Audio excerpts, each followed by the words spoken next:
to the Louie Bellina Show. It is Friday. And I know right now people are like, whoa, who is that dude? What day is this? I'm so disoriented. Yes, I have been gone. The last Friday that I was here was in May. See, the Louie Bellina Show Summer Edition does not feature, me, Louie Bellina, on Fridays. In the month of June, Caleb Rapoli took over. In the month of July, Tony Catalina took over. On Fridays, me, I traveled the state. I ate barbecue, had some beer, said hi to friends, slept in really late, did a lot of different things with Fridays, but playtime is over. Fall camp has begun. College football is just around the corner. We are back to real life, back to reality. We're back to the real world.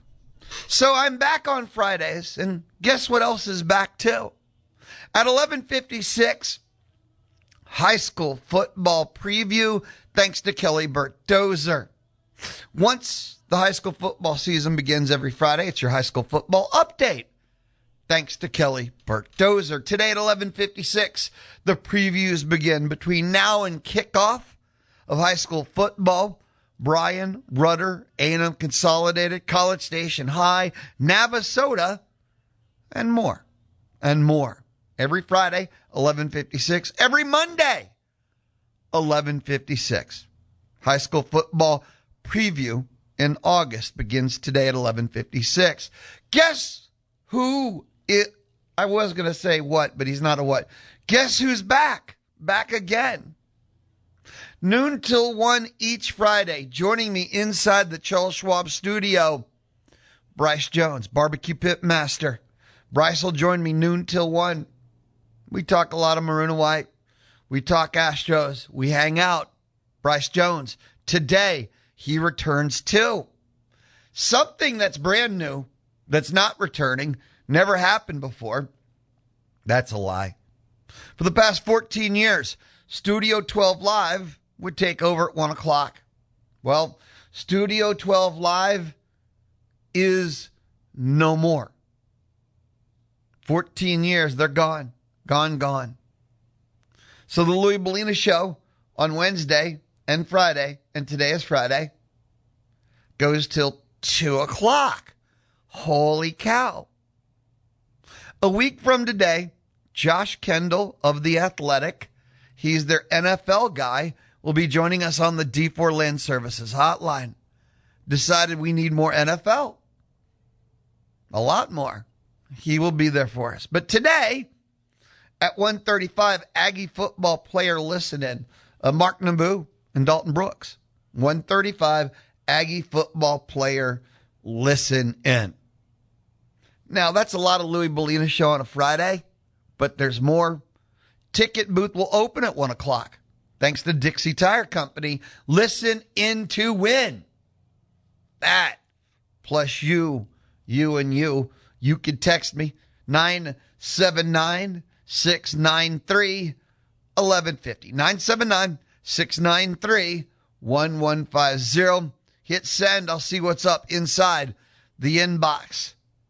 Before we start proper, I've got to share this with you. Yesterday, I mentioned that ESPN The Ocho is celebrating their 10th anniversary. And they're doing it with a 4-day programming celebration. 6th, yesterday. Today's the 7th, 8th, and 9th. Started yesterday, Thursday, through Sunday. And it's across ESPN, ESPN2, ESPN News, and it's all being streamed, too, on the ESPN app. So I walk here inside the Charles Schwab studio, like you do, and on our TV, it's ESPN 8, The Ocho, kickball. ESPN 8, The Ocho, kickball is currently on inside the Charles Schwab studio. Now, the channel proper is ESPN2, but it's an ESPN Ocho takeover, kickball. And I'm giddy like a child right now. Maybe I'm just in a good mood. It's the Turf Wars League. And here's something they're doing.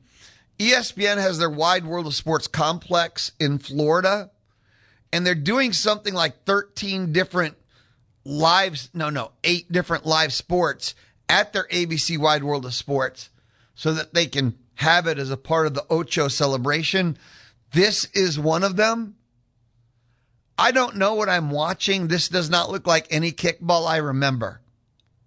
Just for the record. And the team names are red and blue. I just expect a little better than red and blue. Come on, people. There you go. We begin the Louie Bellina Show, presented by CC Electric. Found something that fascinated me. Every P4 coaches versus the AP Top 25. Every AP coaches record versus the Top 25. I wish I would have looked at all of them. I kind of did an overview. Here's the thing that stood out to me. The number one, you've got to be kidding me. The number one thing I walked away and said, what? The Big 12. What if I told you that they do not have a single coach that has a winning record versus the AP Top 25? True story. Joey McGuire at Texas Tech has the best record. He's 7-8. That's a .466 win percentage. That's the best. But not a single Big 12 coach has a winning record against AP Top 25. The Aggies are going to be going against Arizona State. Game 2, 11 a.m. That's going to be the red, white, and blue out remembrance game. And Kenny Dillingham is 6-7 all time versus AP Top 25. Aggies will be ranked in the top 25 at that time. So Dillingham 6-7, and that's a .461. So my number one walk away was not a single coach in the Big 12, and you got to be kidding me. Number two takeaway. The top of the Big 10, 3 straight national championships. And they all had winning records. They all had some of the best records versus the AP Top 25. Now, Kurt Cignetti has the small sample size. But he's 750, 6-2. 750, 6-2 in the small window at Indiana. He's had success at the highest level. Ryan Day impressed me as much as any coach. He's 27-11. He has a large sample size and a 710 win percentage. Dan Lanning, 15-8. So his problem isn't beating top teams. His problem isn't beating ranked teams. His problem is just beating teams in the playoffs. So he can beat ranked teams in the regular season, right? He just can't win when the CFP patch is on the jerseys? Question mark. Ryan Day, though, 27-11. 710 win percentage. That's 38 games. He has a body of work. Lincoln Riley, who can't seem to break through at USC, padded his entire existence, right, against garbage in the Big 12. 20-17, 540. If you're over 500 against AP Top 25, I think you're okay. What do you think? I think you're okay. Now, the world that we live in is a maroon and white one. The world we live in, SEC, let us chant together. Some of these might surprise you. Maybe some of them won't. Jeff Levy is 1-11 at Mississippi State. He's dead last, and he's dead last by a mile. It's like not even close. But he is 1-11. Not even the same zip code. Do you know which coach?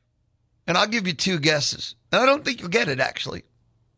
Do you know which coach in the SEC has the best record versus AP top 25? I whiffed. Which coach in the SEC has the best record versus AP top 25? It's not Kirby Smart, who, by the way, has a phenomenal record versus AP top 25. He's 42-17. It's a 7-11. I remember those. So, because of Georgia, all their postseason games, he's had 59 games against AP top 25. 7-11. It's the third best win percentage of any coach. The coach's name that has the best in the SEC actually has the best of any coach in the P4. And you're not going to get it. Brent Venables at OU is 9-9. I didn't expect him to be 500. I thought he'd be sub. I'm often very critical of him. It's the inconsistency where they can be like 6-6 and then go to 10-11. And also the inability to put an offense out there. In the SEC, I'm giving you time to think of who's number one. That's why I'm mentioning not his name yet. There's only 4 coaches that have a 500 or better record against AP top 25. There's only 4 total. Venables was 500 at 9-9. Pete Golding, who does not have a sample size. Pete Golding's 2-1. He's one of the 4 SEC coaches that are 500 and better. And he only has 3 games. The SEC coach, and it's the best record of anyone in P4 who leads the SEC. He's 20-6 with a 769. His name is Kalen DeBoer at Alabama. Kalen DeBoer at Alabama. Best win percentage, best record. Anyone in the P4 leads the SEC. Like I said, just did not.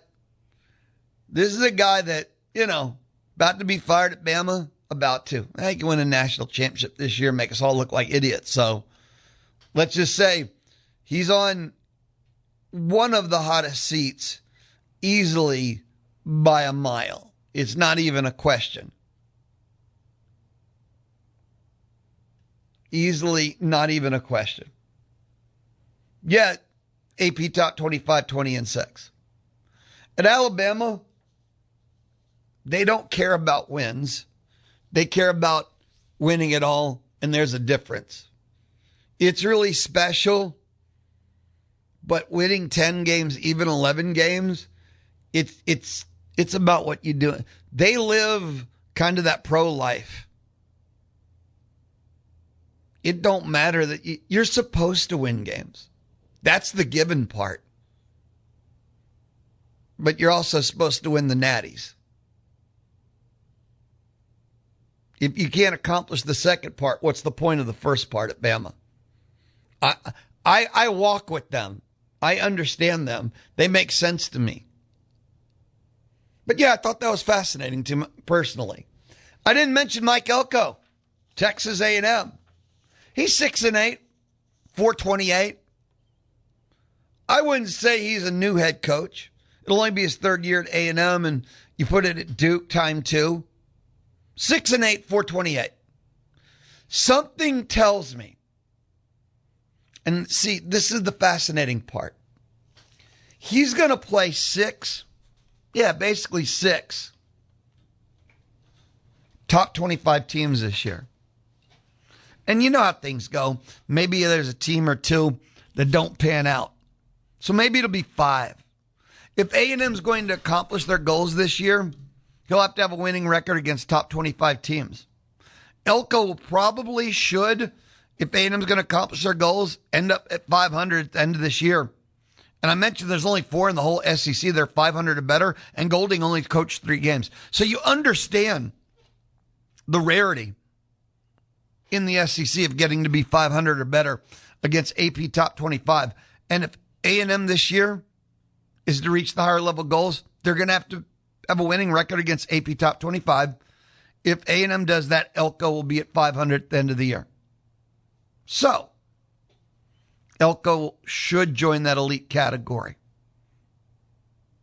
But he's 6-8, a 428, which, by the way, that 428, you're like, man, that's low. That's tied for the 5th best record in the SEC with Josh Heupel. There's a lot of it. Sark, 25-35, 416. Lane Kiffin, who many experts say that LSU is going to the CFP in his first year in LSU with 40, almost 50 new players. They think Lane Kiffin's going to walk on water and do something completely unreasonable. Lane Kiffin has a 365 against AP Top 25.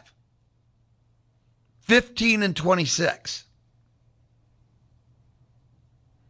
A lot of these coaches I'm not going to list because this is their first time to be at a program at Resources. You know, they've come from the G5 life. Of course, they have losing records against AP Top 25 when they've spent their whole lives playing bye games. So that's just not even fair. Shane Beamer, 7-21, 250. And back to Jeff Lebby, 1-11.083. All right, when we return on the Louie Bellina Show, just getting started on a Friday. Maroon and White Notebook will roll on. Your text messages are welcome at 979-693-1150. It's the Louie Bellina Show, presented by CC Electric. Aggie football sounds even better online. Check it out at RadioAggieland.com. The Louie Bellina Show, Friday. I was in Houston last night down in the Woodlands. John Mellencamp concert.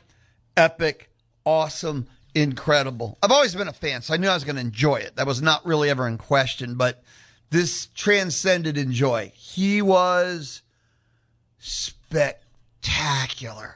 Like, his band was amazing. He was amazing. And by the way, and he's doing a greatest hits tour. He's not just an album. It's called The Greatest Hits. So every song, the audience was fire. We got there and we had lawn seats, and when we went to go pick up the lawn chair thing, there was a lady standing there and she had 2 fistful of tickets. She was handing out seat upgrades for anyone that came up and said hi to her. And I saw this and I said, I'll take 2 tickets. And she handed them to us. So we got a free seat upgrade from the lawn.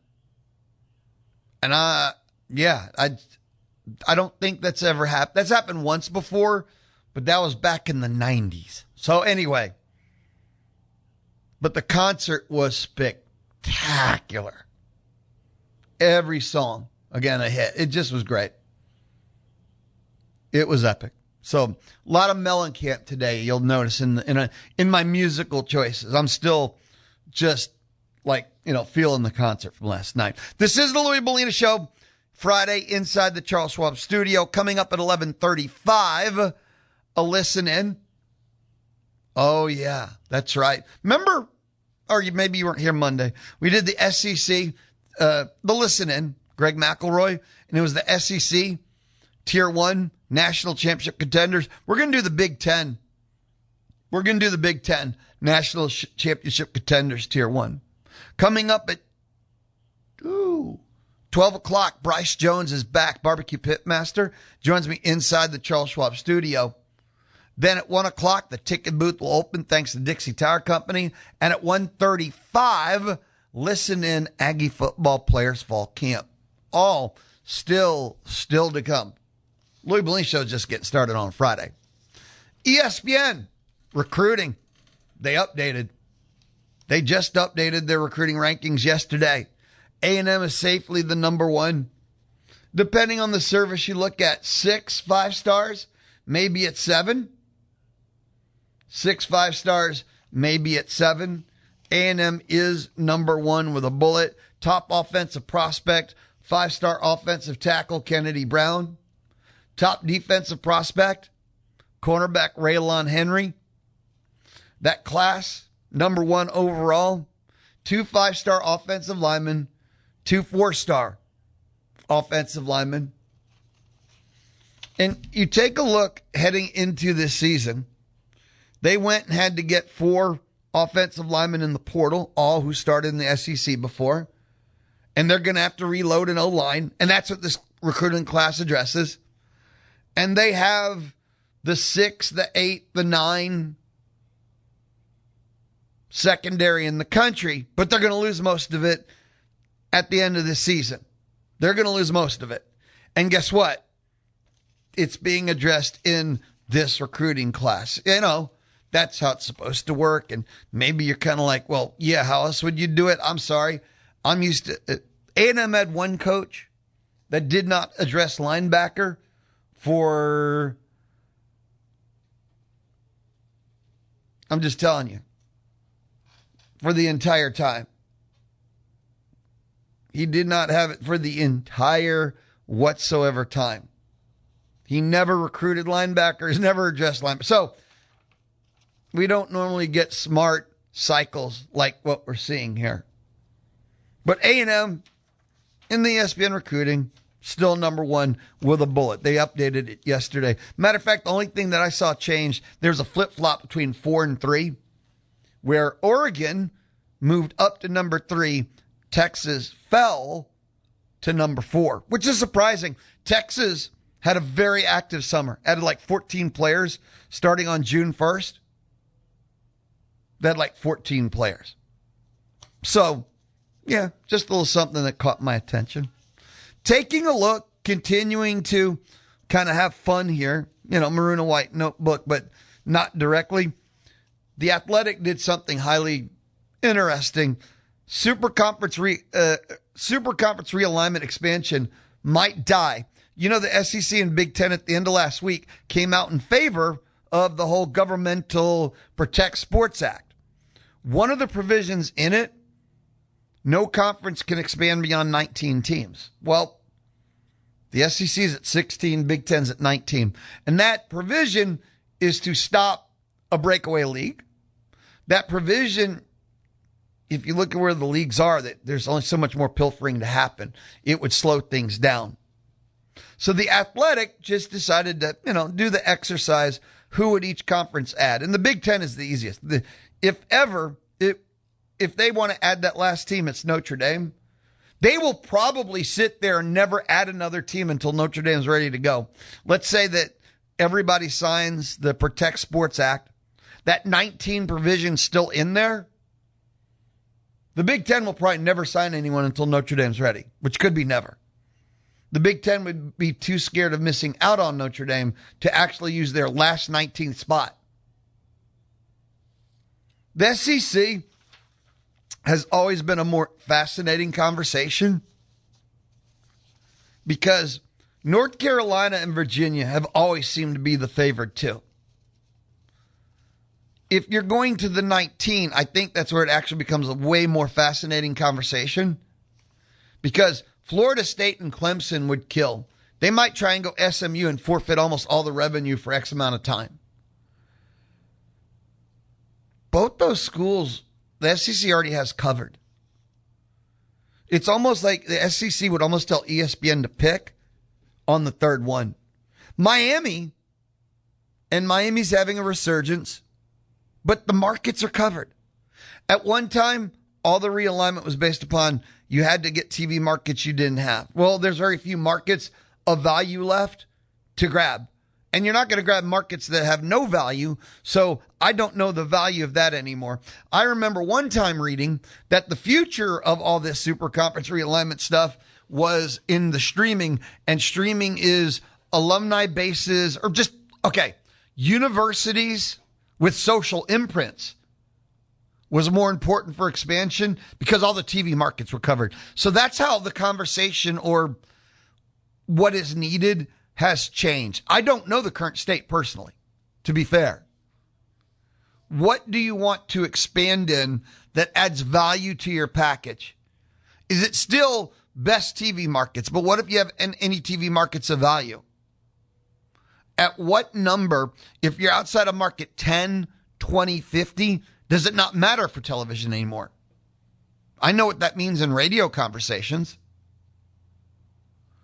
Is it still about preparing for a streaming future so universities with online influence, online numbers, that might help you determine what your third school could be? Because North Carolina and Virginia have always seemed to be the 1-2, which would leave like Florida State, Clemson, and Miami knife fighting each other to get that third bid. The ACC would not survive. But remember, if 19 is real, you would not be dismantling. If it ended up like that too, you would see FSU, Clemson begging the Big 12. Oddly enough, the Big 12 might not be looking to bring in big boys because FSU and Clemson have been malcontents. Dead serious when I say this. If you're the Big 12, do you want to add 2 teams that the first thing they would do is move your league office to their town? The names I've seen, like, what would the Big 12 add if they went? And it's closer to like San Diego State. Memphis. Memphis is number 1 even. Yeah, I guess it's idiotic to say if they could get Florida State, Clemson, they wouldn't. Because then they would add their 2 flagships right there. That's a fascinating conversation / I guess thought, without a doubt. The SEC, if they had to go to 19, the third one is more interesting than the first 2. And the Big 10 is kind of obvious, to be fair. The Big 10 one is, they're Notre Dame or bust. Boise State, Memphis, San Diego State for the Big 12. And the Big 12, they don't get to play by the SEC Big 10 rules whatsoever. So if you're the Big 12, you know, they think that basketball is being underutilized and undervalued. Their future expansion, if they were to do any, they want to build a basketball superpower. They've always stated that, actually. That's not me guesscalating. They want a basketball superpowers a lot closer to where they want to go. So a Boise State and Memphis kind of makes sense in relation to what they do. And San Diego State can ball too. We'll grab a quick timeout. We'll come back. This is the Louie Bellina Show, presented by CC Electric, Friday on The Zone. Listen to The Zone on the Zone app. Download the app. Yeah. Thanks to Loyalty Plumbing. The pros at Loyalty Plumbing are ready to serve you, Aggieland. Oh, that's good stuff. Visit them. LoyaltyPlumbingLLC.net. The Louie Bellina Show, presented by CC Electric, built on faith, family, and community at CC Electric. I got to listen in for you. You know, on like Monday, I'm pretty sure it's Monday. Could have been Tuesday. Earlier this week, seems like a month ago. We had a listen in. Greg McElroy, Always College Football. And Greg McElroy did every conference, tier 1, 2, 3, 4. And where the schools fell by conference as national championship contenders. We listened to the SEC. A&M, of course, was tier 1. Well, there's only 2 conferences that matter. It's the SEC and the Big 10. And when the AP came out, there were only 2 schools in the top 12, top 13 that weren't Big 10 SEC. When we got the coaches that came out, right, poll this week, that gives you perspective. So I wanted to listen in together. This is the Big 10 and their tier 1 national championship contenders. Let's kick things off with tier 1. These are the national championship contenders. 3 teams right now in tier 1 in the Big 10. And the fact that you look at this league, for example, I mean, we have 3 teams here. We have 0 in the Big 12 for the record. I mean, we only have 1 right now in the ACC. We have 3 or 4 in the SEC. So, I mean, as we've kind of alluded to, we think right now there are about 7 programs based on their roster that are just a cut above everybody else. The Big 10, though, if we're going to go maybe the top 4 or 5 teams, yeah, they probably have the most teams in the top 5. If we're going to rank them all the way through 1 through 25, which luckily we'll do here in just a couple weeks. But we will kick things off with the Oregon Ducks. They went 13-2 last year and rode a 2-deep that was full of freshmen and sophomores and young players all the way to a college football playoff semifinal. And yeah, they ran into an Indiana buzzsaw and they lost that game convincingly. And while, yeah, the 56-22 is a little bit more like a police report than a football score, That was last year. This was a young roster that arrived a year early in my eyes. This was the year that Oregon would circle. And here we are in 2026 and a team that could very easily win the whole dang thing. If you look closer at last year, though, man, that was a really impressive group. I mean, going and beating Oklahoma State. I know Oklahoma State wasn't good, but you beat them 69-3. I mean, that's something. You walk into a whiteout and knock out Penn State, who at the time was terrific, right? That was a young team. Here comes the grown one, right? Dante Moore. He was staring at a projected top 5 NFL draft pick and said, hey, league, you can go ahead and wait on me. I got more work to do at the college level. And he came back now after throwing for the 3,500 yards, 30 touchdowns.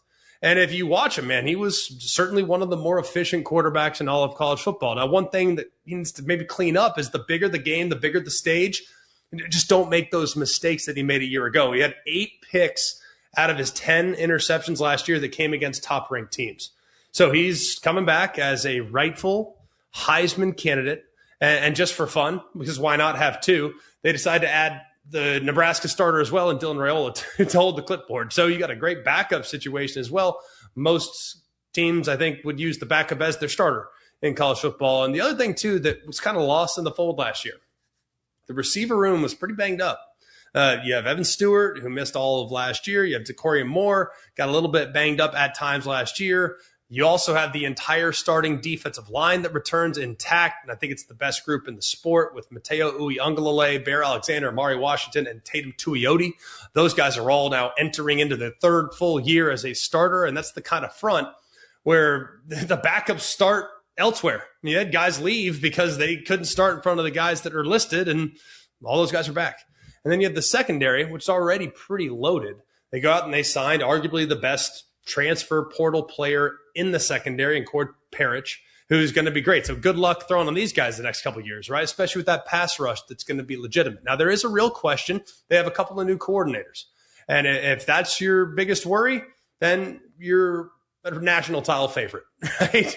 They do have a trip to Ohio State in November. You get Michigan and Washington that come to Autzen. A couple toss-up tough games. You get a tricky trip to Illinois. You have an early road test to SC. But this is a resume and a team that is certainly built for a deep January run. The Ohio State Buckeyes are also in Tier 1. That should surprise absolutely nobody. They'll be there every year. They won the national title just a couple years ago. They send 14 players to the draft. And here we are just, on dynasty level. It just next group of 5 stars come right in. No problem. 12-0 in the regular season. They beat Michigan convincingly to end a significant drought in the game. And they had the number 1 scoring defense in America, giving up less than 10 points a game. Now, the postseason did expose one flaw, and that was that the offensive line didn't play very well. Miami and Indiana, they both combined to sack them 10 times. The pocket collapsed a little bit, and they got bounced early there in the playoff run. You fix that, and they could very easily be the team that's holding the trophy at the very end. Here's why they can, because you got Julian Sand back. He had an amazing year last year, threw for over 3,600, 32 touchdowns. He was a freshman. Guy completed 77% of his passes. That's one of the best completion rates in the history of the sport. He also throws it to Jeremiah Smith, who a lot of people, self-included, will tell you is probably the best football player in the country, certainly the best wide receiver. He went out and caught 12 touchdowns, went for over 1,200 yards, and he's on pace to own every single receiving record that Ohio State has. And this is Ohio State, ladies and gentlemen. So had some pretty good wideouts roll through Columbus over the years. You also bring back 4 offensive line starters, and that's a veteran group. You bring back Bo Jackson after a really nice freshman campaign. So the talent drain didn't necessarily hit the offense. It did, however, hit the defense a little bit. But Ryan Day does what Ryan Day does and what Ohio State does. They go out and they go shopping. You go out and you get 6 Power 4 starters in the portal, a couple off Alabama's line. You also bring in a 5-star corner in Devin Sanchez, just waiting to be the next great guy out there on the perimeter for the Buckeyes. So it's a top 5 offense. You got multiple Heisman contenders and a defense that's reloading in real time. So the one box that still kind of has to be checked is for Sayin, I think against top tier teams, he didn't have his best stuff. Against the top 10 teams he faced last year, just 3 touchdowns, 3 interceptions. So if he can just kind of maybe learn to play a little bit more off script when the pocket breaks down, maybe keep and utilize his legs a little bit more, that's going to be massive. And I think that's something that might not always show up in the box score, but 2 or 3, maybe 4 first downs a game with his legs, that can take you from being a 13-2 team, 12-2 team, to a 14-1 team, 15-0 team, whatever it might be. So seeing him make more plays off script, utilize his athleticism, that would be huge. This can very easily be your national champion. So you look at the schedule. It's a gauntlet now. You're at Indiana, at SC, Oregon's coming to you, and you got Michigan to close. Now, you do have a couple tricky games in there too. You have an early trip to Iowa City, and we know that's a tricky place to go and play. So this is a team that's super talented, but they should survive most of those challenges. However, I do think the schedule this year for the Buckeyes does ramp up just a little bit compared to what they've seen the last couple seasons. And the Indiana Hoosiers. Now, I understand this, and I think a lot of people are still having a hard time still grasping this. And they'll say, oh, well, it was a 1-year run. Yeah, that's what they said 2 years ago. Oh, well, yeah, that won't be replicated, not after the national championship. They lost so much. Yeah, well, I'm not betting against Curt Cignetti. All right, you take the losingest program in the history of the sport. You go out there to a press conference, say, I win, Google me. And then you follow it up with a great playoff run in year 1 and then a 16-0 national championship run the following year. Yep, do not doubt Indiana. You beat Ohio State in a really impressive defensive performance. First time they beat them in my lifetime to win the Big 10 title. You physically dominate Alabama, go for over 200 on the ground in that scenario. And then you look at what Fernando Mendoza did down the stretch. It's amazing, right? I mean, he led the country last year with 41 touchdown passes, won the Heisman, and then goes number 1 overall in the draft. So after you lose all of that, right, how are they still tier 1? Right? Because Cignetti reloads. It's just what he does. You go out, you get Josh Hoover from TCU, who is the active leader in career passing yards in college football.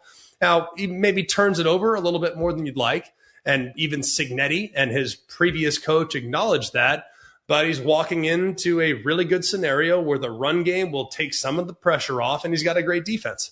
So he has never really had both those things around him at the same time. And that defense, I think that's probably the biggest reason for that tier 1 stamp, too. I mean, you got 6 all-conference players that are back from last year. The staff added 5 more Power 4 starters, including Kansas State starting ends, right? So they have a really good group. You also bring back an offensive line that is solid and anchored by the Big 10 Offensive Lineman of the Year, Carter Smith. They should be very much in the Joe Moore Award conversation. And if you look at the weapons that Hoover has at his disposal, you got Nick Marsh coming over from Michigan State. He's big time. Really big time. You get Shaz Preston coming up from Tulane. You get Turbo Richard's going to be there in the backfield as well. So the Heisman winner might be gone. You lose a couple of game-changing wide receivers. You lose a couple of great backs, a couple guys along the offensive line, a couple guys on the defense. But guess what, man? There's still going to be a tier 1 football team because a team that's built with this physical identity, that's this good on defense, that can be this physical up front, and a coach who just orchestrated the biggest turnaround in the history of the sport. They're always going to be a contender until proven otherwise. Now, the schedule is where it gets a little interesting because they do face 3 of the 4 best teams in the league inside of a pretty short span. So they host Ohio State on October 17th. They go to Michigan the following week. They host SC in November. And the only title tier 1 team they miss is Oregon. The Ohio State game is probably the season, right? Because a win there would give the Hoosiers back-to-back victories over the Buckeyes and the Wolverines, something no team has done since Michigan State did it back in 2011. So there are some toss-ups with a road trip to Washington, maybe a banana peel spot here or there, scheduled kind of scattered throughout the schedule. But the numbers make Indiana a very heavy favorite with the exception of the game against the Buckeyes and a game against Michigan. So they should very well be back in the playoff. And you give Cignetti the opportunity to put that team together again, they are an impossible team to bet against. That wraps up our listening. Greg McElroy from As Always College Football. That was tier 1. The Big 10 National Championship Contenders. And they have won the last 3 straight national championships. When we return, got to wrap up our first hour together. I'm back on a Friday. And speaking of back at 11:56, high school football update thanks to Kelly Burke-Dozer. The Louie Bellina Show from inside the Charles Schwab studio. Fun is allowed and sports are fun. Weekdays 11 to 2 on The Zone. I got to turn my mic on. I'm old school like that. The Louie Bellina Show, Friday. I am back on Friday. Speaking of back on Friday, high school football, and it's the preview, is back in 3 minutes and about 50 seconds, thanks to Kelly Burke-Dozer. Speaking of back, Bryce Jones, Barbecue Pitmaster, is back with me inside the Charles Schwab studio the entire lunch hour each Friday. Well, Friday lunch hour, about 6 minutes in change away. Lunchtime on the Louie Bellina Show is thanks to Rudy's Barbecue. Did you know that today is International Beer Day? Yep. Today is International Beer Day. Louie Bellina, we celebrate beer. We believe in beer. A couple of times a month, we have our Beer Master General, Alan Ward of Brigadoon Brewery, joins us. I travel this country finding great beers, experimenting, finding breweries. I am pro beer. In honor of International Beer Day, I saw this, 7 myths about beer. 7 myths about beer. And we've covered some of these over the years. Like, does drinking a lot of beer give you a beer belly? Not on its own. If you have too many calories and you live a sedentary lifestyle, because you can drink beer, but if you work out and you're active, you don't have to get a beer belly. But if you do nothing, dark beers are stronger than light beers. Myth. That's just the color of the beer. Guinness is 4.2% ABV. Budweiser is 5%. Bud is stronger than Guinness, but that's a myth. Beers should always be served cold. And, okay, the perfect temperature is supposed to be room temperature. The problem with that is the temperature of a room in Texas and Nebraska are 2 different temperatures. And that whole room temperature concept was a European thing. When you make a beer ice cold, it destroys all flavor. That's why all domestics are served ice cold, because they don't have flavor anyway. Draft beer gives you a hangover. No, drinking anything in excess gives you a hangover. International Beer Day is today, and some of the myths. They had 7 myths. Beer before liquor, never been sicker. And that's a myth too. It's drinking too much of anything make you sicker. That's how it goes. IPAs are always bitter. No, IPAs are too wide to do anything as a rule of thumb. Nowadays, we live in a world, there's 7 billion types of IPAs, from milkshake IPAs to sour IPAs, juicy IPAs, West Coast IPAs. And that's a myth. And then the 7th one they had is beer is unhealthy. And the funny thing is, beer is unhealthy. It is a fact that beer is not healthy, but it's the concept of trying to go for, is beer unhealthy? Not necessarily, but it's definitely not healthy. That is a fact. Beer is not healthy for you, which would mean it's unhealthy. That one I kind of struggle with when they try to put it on the myth list. Beer is not healthy for you, but that would mean it's unhealthy. They try to say that's a myth. I don't know so much about that. Other ones are true. That one we could squabblize over the fact of that one. Let me get out of here. I want to hurry up and get to Bryce Jones. He's going to join us noon till 1. He is back. I am back. Friday's Louie Bellina Show. The word back definitely applies.